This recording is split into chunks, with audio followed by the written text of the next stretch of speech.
Bismillahirrahmanirrahim. Allah hamd, Resulüne salat ve selam olsun değerli kardeşlerim. İnsanoğlu dünya malına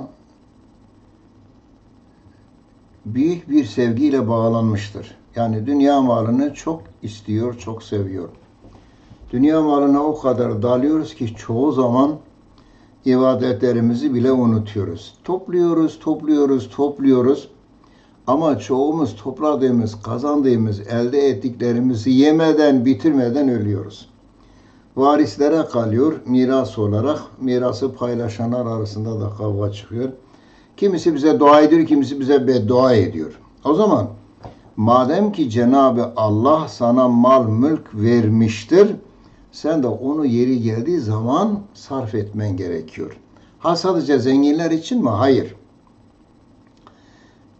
Darlıkta olduğu halde, fakir, neçar olduğu halde elindeki bir elmayı, elindeki bir ekmeği dahi aç insanlarla paylaşmayı seven insanları da Cenab-ı Allah Kur'an-ı Kerim'de övmüştür. Bakın Ali İmran suresinin 134. ayetinde Cenab-ı Allah şöyle buyuruyor. اَلَّذ۪ينَ يُنْفِقُونَ فِي سَرَّاءِ وَدَرَّاءِ İyilerden bahsedince diyor ki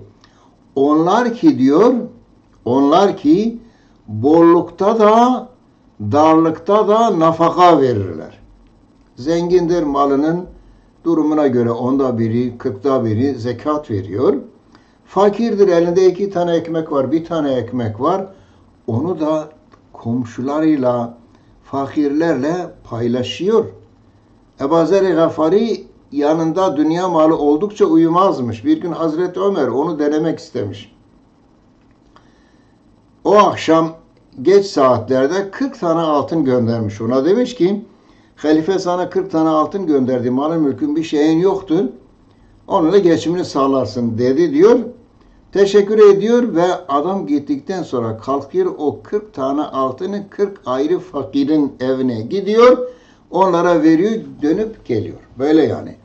Hem bollukta hem de darlıkta hiç olmadığı halde nafaka edenler vel kazimînel gayze kızdıklarında da öfkelerini yutanlar. Kızdığımız zaman yakıp yıkıyoruz.